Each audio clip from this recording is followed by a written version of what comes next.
All right, welcome in. Matt McClearin, you guys listen to me on The Invasion with Donovan Lewis from 10 to 1 on the ticket. And some of you may be familiar with our Friday staple. We do it every Friday at 12:30 called Just a Sip. Well, here we are, sipping on the road. And today we are out at Four Corners Brewing here in the Cedars area, just on the south side of downtown Dallas, just south of 30. And Four Corners head brewer, this is Rob Patnott. Rob, what's going on, man?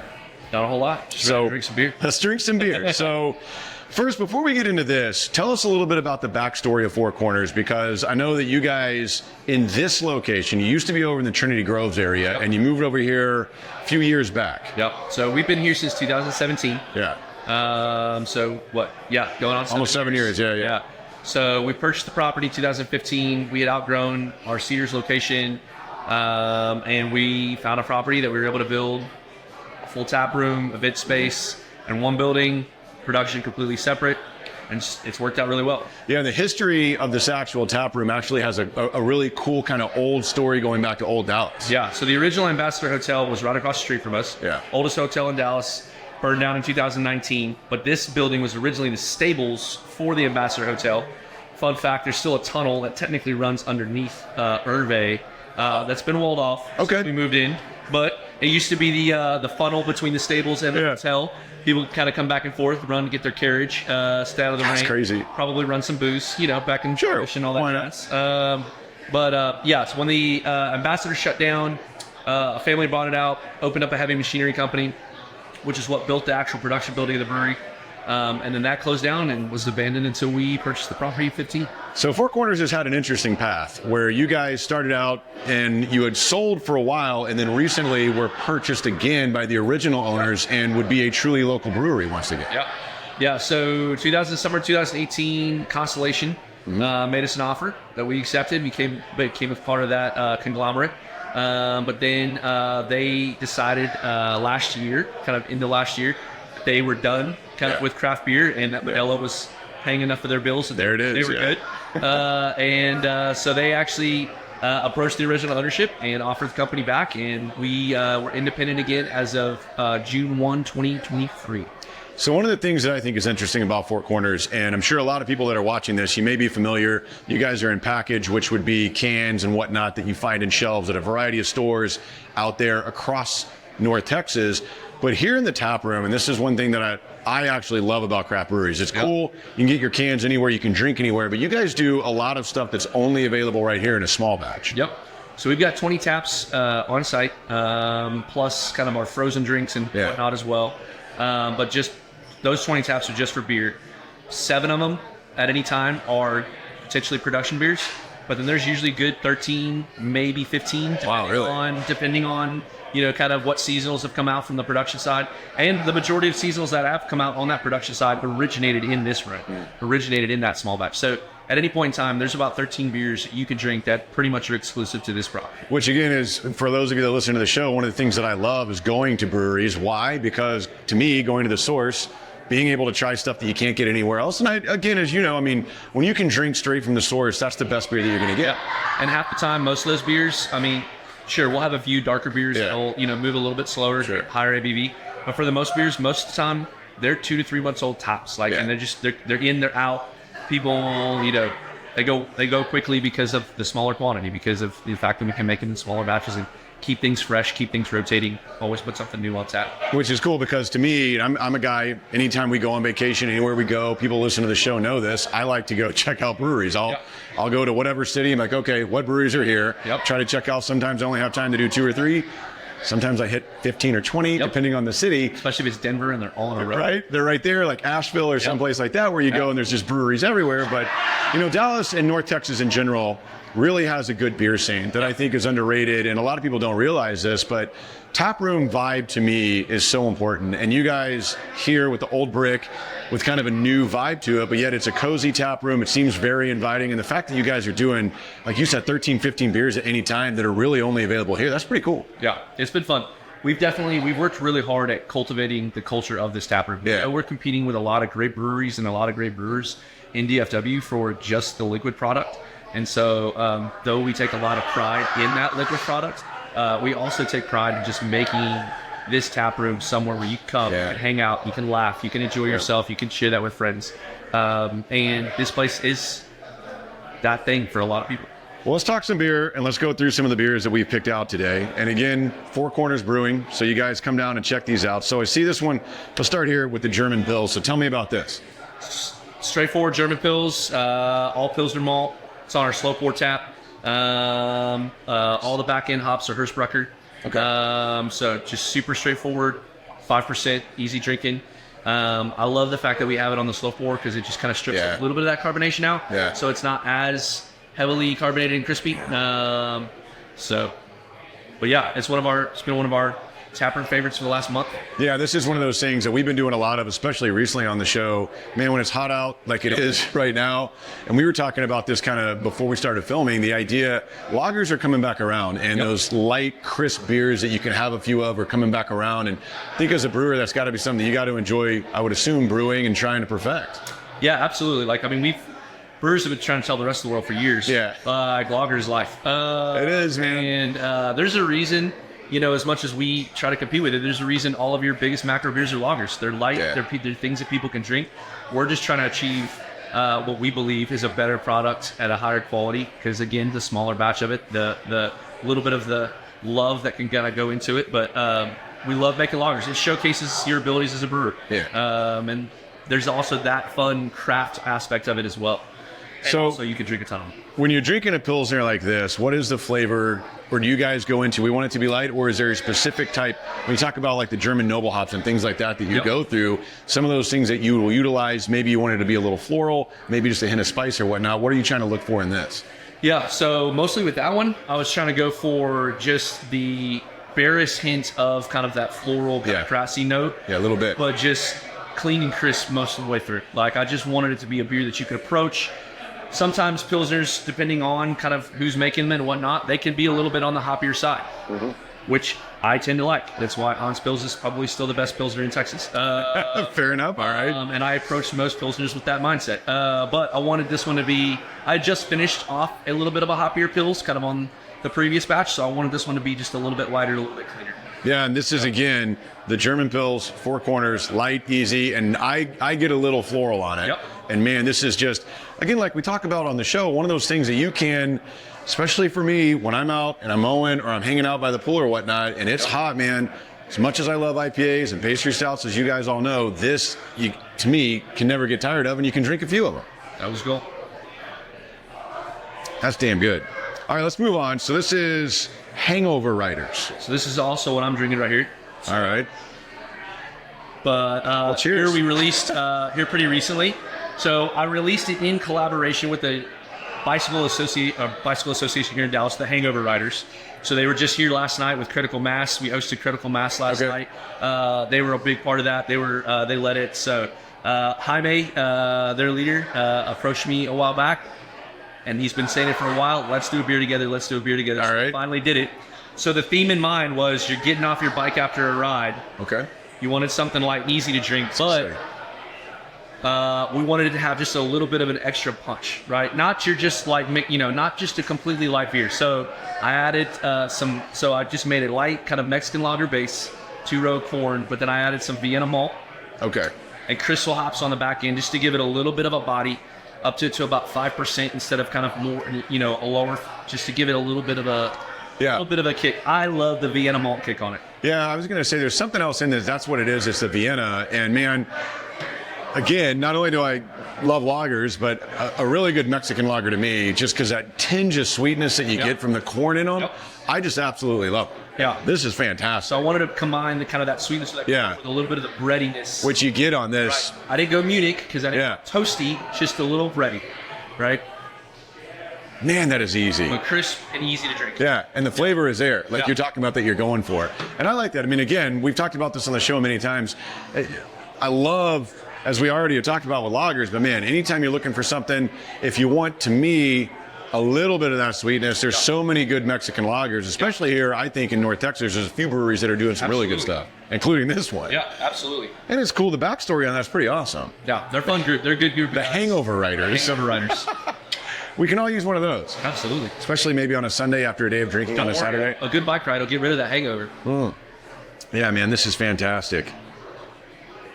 Do you have a style? Is it lagers to you that if you could brew any style, is that the one that you would gravitate towards? It's hard. So I'm unapologetically a hophead. Okay, yeah, me too. I love my hops. Yeah. Right? The guys joke all the time because most of the guys that I work with, being traditional brewers, we're all crispy boy guys, right? Yeah. But I'm definitely the one that leans more on the hoppy side. And so every time that they try a beer that's maybe a touch hoppier than it should be, they always roll their eyes. Come on. Of course, Rob's dry hopping something else. Yeah. But no, so lagers and IPAs. That's my home. That's my love. I love creating lagers. Awesome. I love doing and even highlighting different things. Yeah. I love throwing roasted malt into lagers and making dark lagers. Unfortunately, we just finished off a Czech dark lager that I think was fantastic. Oh, nice. Yeah. But I love throwing hops into lagers. I love the cold IPA trend. Yeah, me too. Yes, it's a little bit of a gimmick, but at the end of the day, I love the fact that it's brought back the popularity of playing with hops and lager yeast. Yeah. Which I think the two can go really well together. And it's really complement each other really well. I think it's interesting because like the journey of IPA to me, it's obviously, of course, as you would know, but for those that maybe don't, the West Coast IPA for a long time was all that there was. And then you started hearing a few years back about these hazy New England style IPAs that were being brewed maybe on the coast, but obviously, of course, up with like Trillium and Treehouse and brews like that up in the Northeast. Haze craze, everybody's like, oh, it's just a fad. It's going to go away. Yet it's still here. And now it's interesting because it's almost like that cold IPA style is almost kind of circling back to a West Coast kind of perceptive of more perceived bitterness in those. Yep. But trying to balance it with not being the IBU wars. Right. That it used to be. Like right? Collar Wrecker and things like that. Right. Still keeping it in this very drinkable, very crushable realm, a little crispier. You feel like you can have more of it. Yeah. Yes, they all tend to still be 7%. So Yeah. but you can at least feel like. Yeah, exactly. Yeah. Yeah, I was always a big fan of that, man. Like, I got into that years ago where you'd sit here and be like, okay, 120 IBUs, probably the top of the scale. And then you'd see a brewery put out, oh, this is 256 IBUs. Like, really? Is it? Are we going to taste this? But then you'd have a sip of it. It's almost like drinking grass. It'd be so chewy in a sense, Yes. All right, so let's move on. So next up, we have a coffee pale. Yeah. So it was a idea of one of our other brewers that we kind of just hopped on and kind of had fun with. It's just a super light pale ale based beer that I dry hopped essentially with cold brew coffee, sourced from Full City Rooster, which is less than a mile away from us. Our favorite local coffee shop, best coffee shop in Dallas, as far as I'm concerned. So sourced the cold brew from him, Michael Wyatt's fantastic, and it just is a super easy drinking beer that you approach and don't expect to get coffee notes on, and then you drink it and it's like, oh, there's, as soon as you approach it, like you get the aroma, and then you drink right off, it's like, oh, there's coffee, but it still is very easy to drink. It's not a big stout, it's not foreboding, kind of roastiness. It's just, it's just easy to drink. Yeah, because I was going to say, like, on the aroma, it's coffee. Yeah. And the taste, like, the palate is really light. Yeah. But it's coffee. Yeah. That's really interesting. And like you get a little bit of that bitterness, but it would be that coffee bitterness that you would, if you drink coffee, anybody who drinks coffee, and I'm a coffee drinker, coffee, talk about this a lot with stouts because I don't like bitter. It's like, well, roast bitter, coffee bitter is different than, a variety of whatever your hop would be that you would get bitterness from off that. Yeah, but you're not getting like that super acidic that you can sometimes get with coffee. Sure. Like the beer just kind of mellows those, kind of takes that away. So... And then the answer is yes, it does legitimately have caffeine in it. Are you a coffee drinker? Big time. Okay, so that's what gave you the idea to kind of go down this rabbit hole? Yeah. I was in coffee long before I was in beer. Worked in coffee shops. Really? Okay. Never roasted, but worked in coffee shops. That's awesome. I feel bad because I'm a K-pod guy. Okay. Sorry. It's totally fine. Hey, at the end of the day, coffee is a necessity that can be enjoyed, but at the end of the day, it's a necessity first. But it's funny because I feel like, do you like slow drip and stuff at the house? Yeah. Yeah, because I feel like I've gotten into the beer to the point where I've had people tell me like, man, you were so into beer. I think if you started that process with coffee, you probably would go down that route. I probably would. You would. But then I'm afraid that takes longer, and in the morning when I'm, I'm about to bounce to the station or whatever, I want something quick and easy that I don't want to wait on. But on the weekends, I was like, man, maybe I should try something with that. So I always keep a pot of cold brew at the house. Excuse me. That's literally ready to slam the second I wake up in the morning. Really? And then I can transition into my pour over or my espresso machine. That takes a little bit of extra time, but the initial hit is always ready to go with the pre-made cold brew. So you got like the whole setup. Yeah. Do you homebrew at all still or no? No, too much.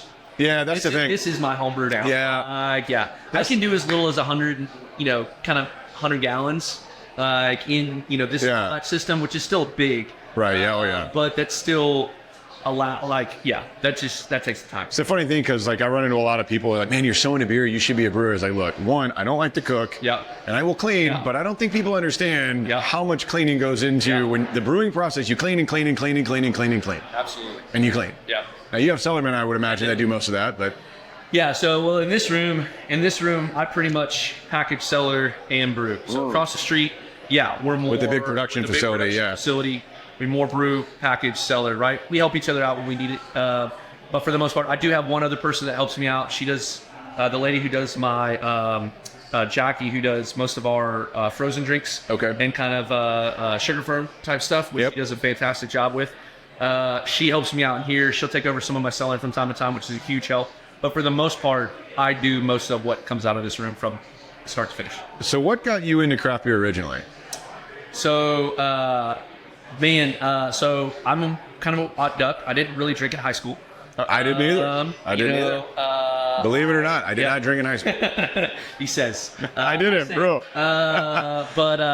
And then kind of went into college, and my first beer was Guinness out of a can. Really? Yeah. Your first beer was Guinness out of a can. Wow. Straight out of the can. Yeah. Wasn't the best choice. It just kind of happened. Okay. Wow. But and I just kind of had this. I don't really nothing about the idea of macro beer appealed to me. Young, kind of. I hadn't drunk at this point. I hadn't established my high school Miller Lite or kind of whatever. Sure. Right. And so I just was like, I'm gonna pursue this craft beer thing, and we'll see what happens. I like coffee. I like the artisanal kind of edge to that. So I'm gonna pursue this craft beer. So just like almost everybody else, I started drinking Belgians. And we were just talking. Yeah, that's what I got on. My first beer is a Belgian wit. Okay. 7. Okay, good one. All the Unibrews. Yep. The Omnigangs. Sure. All the Hefts. Triple Backbone from Real Ale. Yep. From the local side. All of it, right? So that's kind of got me into. And actually, the hilarious part is I didn't like IPAs. I remember distinctly trying Sierra Nevada Pale Ale and being like, this is gross. Man. I don't want this beer. Now it's the best beer ever. That's awesome. But, and then eventually, weirdly enough, I started working at Four Corners in 2014, just bartending. Okay. I had a full-time job elsewhere. And Chingon was free. So I started kind of sipping on Chingon from time to time. And pretty good. Slowly was like, oh, I'm a hophead now. Yeah. And so for those that don't know, Chingon is one of their IPAs they brew here at Four Corners. But yeah, it's interesting because we do some IPAs on the show. And for those that are watching that may know this, the guy that I do my show with, Donovan Lewis, doesn't do craft beer at all until we started doing this segment. So, of course, I try to represent a variety of styles. And, man, it's gotten to a point where I won't tell him a beer is an IPA. Because if I tell him it's an IPA, in his mind, he goes, oh, I'm not going to like this. Too bitter. He thinks it's too bitter. And there's been a couple that are, really the perceived bitterness, even IBU-wise and all that, are low. If I tell him it's an IPA, he'll be like, oh, no, it's an IPA. Yeah, but this one, I can give you an IPA. This is really mild for that type of thing. And that scale is so vast. It's almost like wine. Absolutely. And there's been plenty of people that have come into the tap room, sat down, I don't like IPAs. Cool. Slow roll them. Hey, why don't you try this? Yeah. They're always curious. Don't tell them it's an IPA. Maybe it's a hazy. Maybe it's been a little on the sweeter side. And again, you're right. That perceived bitterness is a real thing. And a lot of people will take any perceived bitterness in beer and they associate it with hops. Right, yeah. It can often be the roast. It can often be the dryness. How much residual sugar is left in that beer. But they initially think, oh, this is bitter, so therefore it's hoppy. Yeah.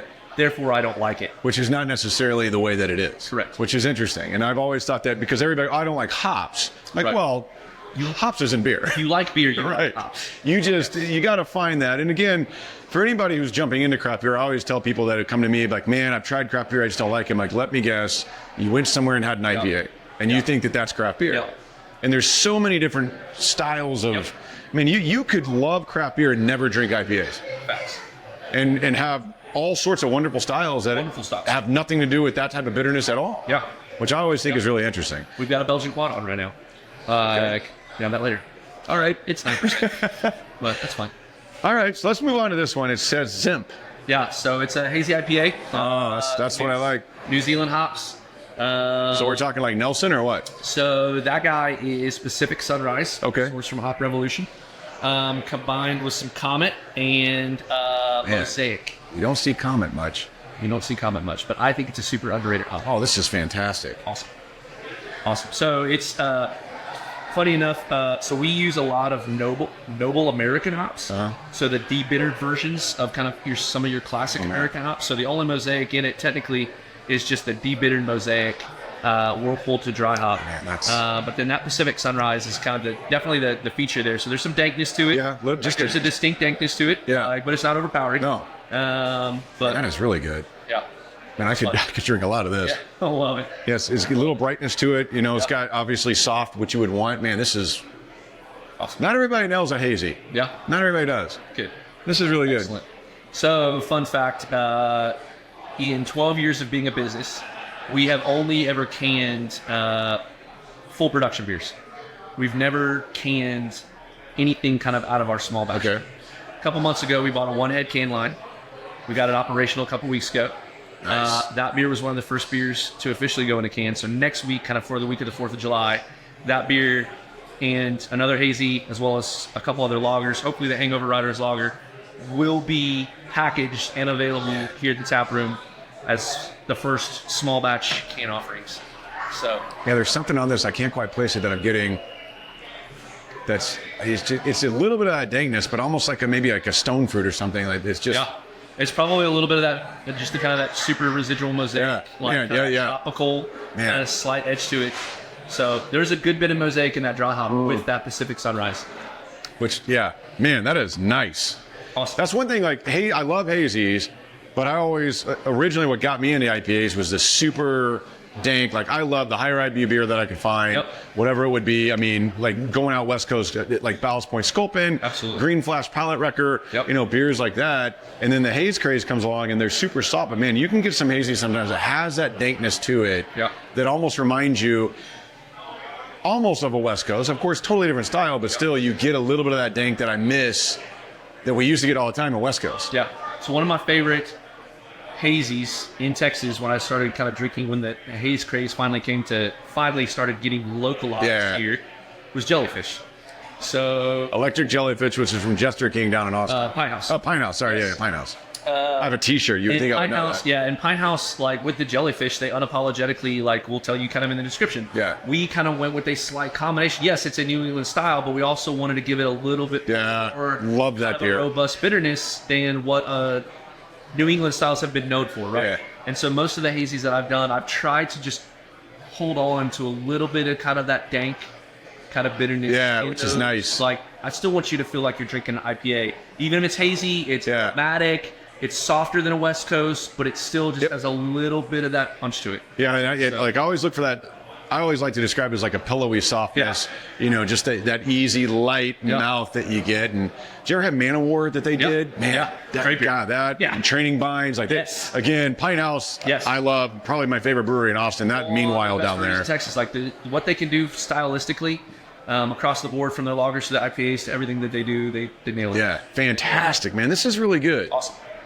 Well, Four Corners Brewing here. Again, we're in the Cedars, sipping on the road. Man, this is a great conversation. Awesome. Because I'll talk beer with anybody. I love talking beer. That's what we do. I know, right? That's why this exists. Yeah, and I always love talking to brewers because everybody got hooked and got into it for a different reason. And, we went on this brewery tour earlier. And it's funny because I've been on so many, I feel like, but it's the group we were with, I don't think had ever been on one. Okay. And I'm always interested to see their fascinations with how beer is actually made. Yeah. And they'll sometimes ask different questions in the process of how brewing works. And now you were talking about, as brewers, a lot of the times you're doing something for 10, 20 minutes, and then a lot of the times you're just waiting. Yep. Because brew takes time. It's almost like, as I mentioned earlier, like cooking, where you will, I got to do these ingredients, and then I got to put it over here and walk away for a couple hours while in the oven this thing is getting ready. It's kind of the same in brewing. Yeah, it is fun having this system in here too. Literally in the middle of our tap room, we've got an event space on the other side of it. Yeah. In order to take my grain literally in and out, like I have to walk through. And I love being able to brew while the tap room's open. Yeah. Because then, inevitably, like, oh, what's that? Like, what? Like, you'll get the curious questions. You'll get the, people actually see sacks of grain walking through the building.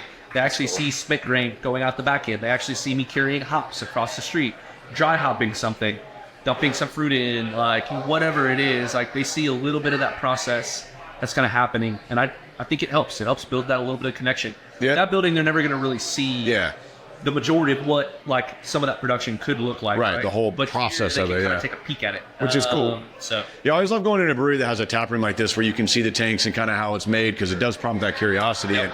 And I would say this, and this is one thing that really hooked me into craft. I mean, this is local, man. These are local people that had a dream, that put their passion into something that became what it is, which is one of the reasons why I've always loved supporting local craft breweries, because these are people that we hang out with. Yeah. That whole cliche, in our own backyard, but it's true. I mean, and I know firsthand, trying to start a brewery and then actually starting a brewery, man, it's the work and the passion and the time that goes into that is really cool. And working at the Ticket, and for those of you that know my story and bounced around and chasing a dream that I had, it's really cool to see a dream like this come to fruition. Yeah, it's been fun watching us grow. I haven't been full-time. I haven't been brewing with us the whole time, but having been with us as long as I've had, even from a part-time bartending capacity. Yeah, you see it. Just watching the company grow, watching it from original Singleton, watching us outgrow that facility, watching it come over here, watching the expansion that's happened, Constellation, the impacts again, kind of in everything that's been a part of that story. It's been fun. Awesome, man. We appreciate it. Thanks for having us out, dude. Absolutely. Enjoyed it very much. Four Corners, check them out right here in the Cedars. And again, make sure you're listening to the show for Just a Sip on Friday at 12:30 with me and Donnie.